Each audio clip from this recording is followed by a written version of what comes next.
OTEP, bienvenue dans notre série de vidéos intitulée FEC, Esclavage et responsabilité, une initiative de l'Okonan Mathieu Ondadjo.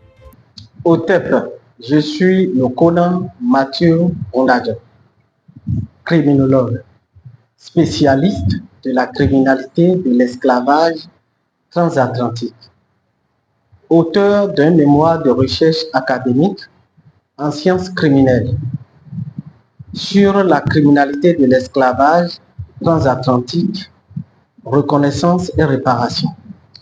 Je suis également auteur de 2 ouvrages sur les aspects juridiques de la traite et de l'esclavage.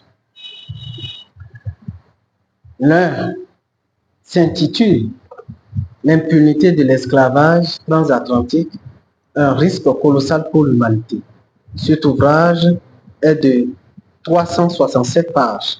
L'autre est intitulé La participation des Africains à la traite négrière transatlantique, complicité ou acte de contrainte et d'endoctrinement.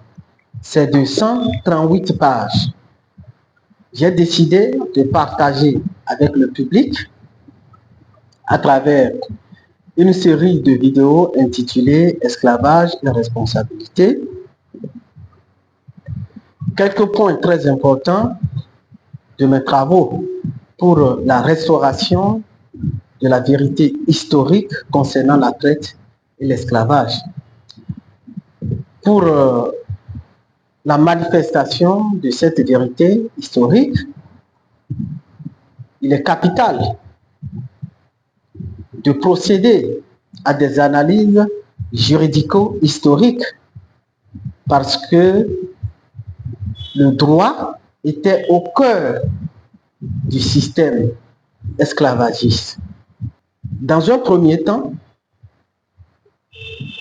plusieurs vidéos viendront répondre à une question précise, à la question de savoir si les préjudices du crime de l'esclavage transatlantique sont juridiquement réparables indépendamment de toute reconnaissance de sa criminalité par les auteurs et complices.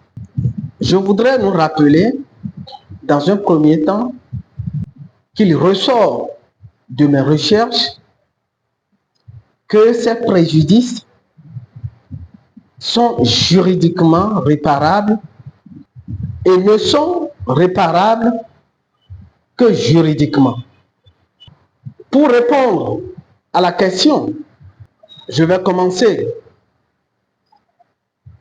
par nous relever les insuffisances juridiques de 3 positions des tenants de la thèse négationniste, c'est-à-dire la thèse des personnes qui sont contre les réparations.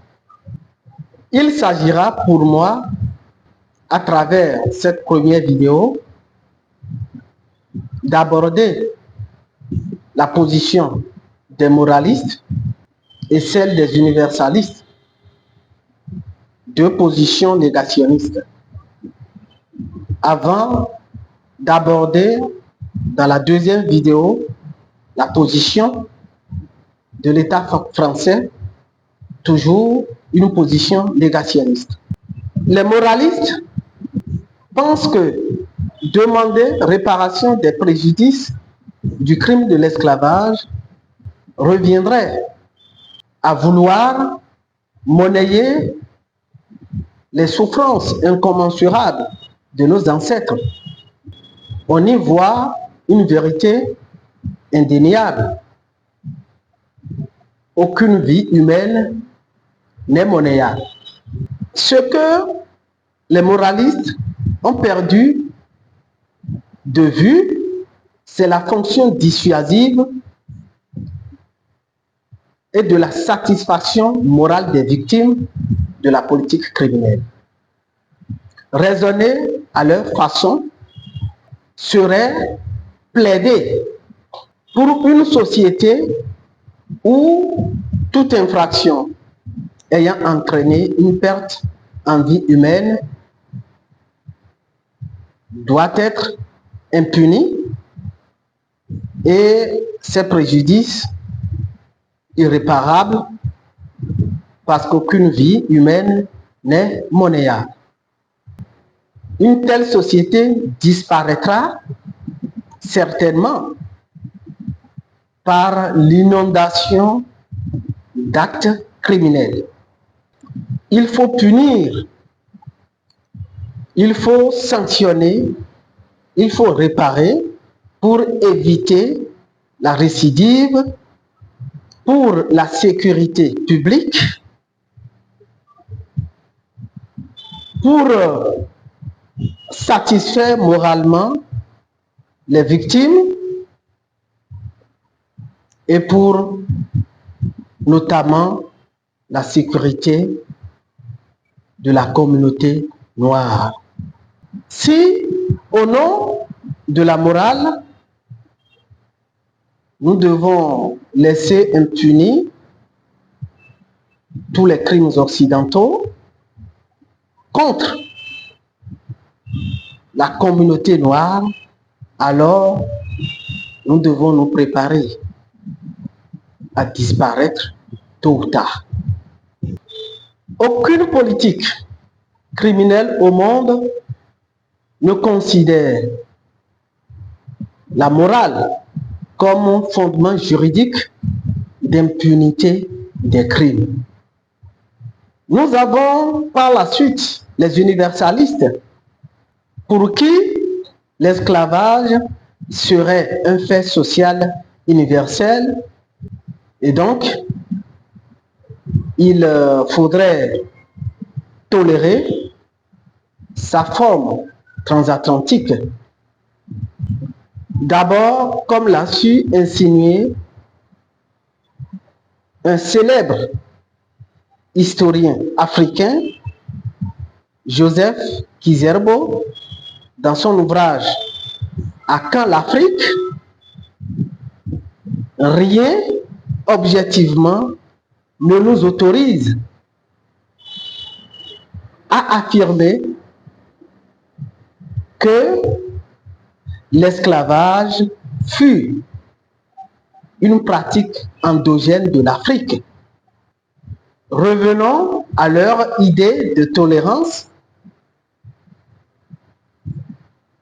pour dire qu'ils ignorent la particularité inexcusable de l'esclavage transatlantique.